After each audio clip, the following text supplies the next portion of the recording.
One, now we study some conceptual questions based on alternating current according to given question means 2022.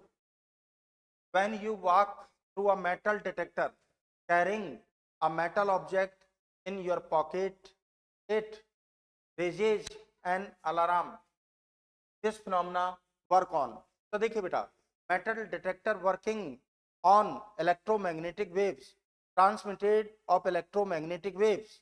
Electromagnetic waves incident on target, metal target in your pocket और human body, कहीं भी कोई भी metal surface या metal things, metal material substance रखा हुआ है, तो electromagnetic waves from metal detector incident on object on target और returns back to the metal detector, वापस रिसीव होंगी, तो उससे एनालिसिस करके उसका अलार्म ऑन हो जाएगा और हमें पता लग जाएगा कि बॉडी, ह्यूमन बॉडी के पास में कोई भी मेटल मटेरियल सब्सटेंस थिंग्स हो सकता है।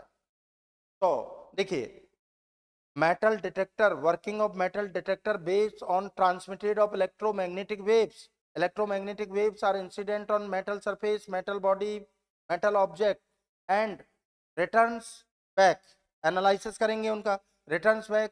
तो incident and returns electromagnetic waves, both frequency are equal to each other. In this condition represent the resonant condition. तो due to resonant frequency alarm on हो जाएगा। तो your correct answer, देखो ये तो इलेक्ट्रोमैग्नेटिक इंडक्शन नहीं होगा, answer B resonance in AC circuit, और correct option B.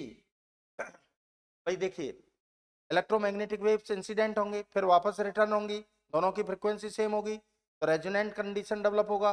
Resonant condition में अलार्म उसका ऑन हो जाएगा, तो हमें पता लग जाएगा कि उसके पास में कोई भी unwanted body, metal body, object, thing कुछ भी हो सकता है। That's clear. तो metal detector, working of metal detector based on resonance in AC circuits.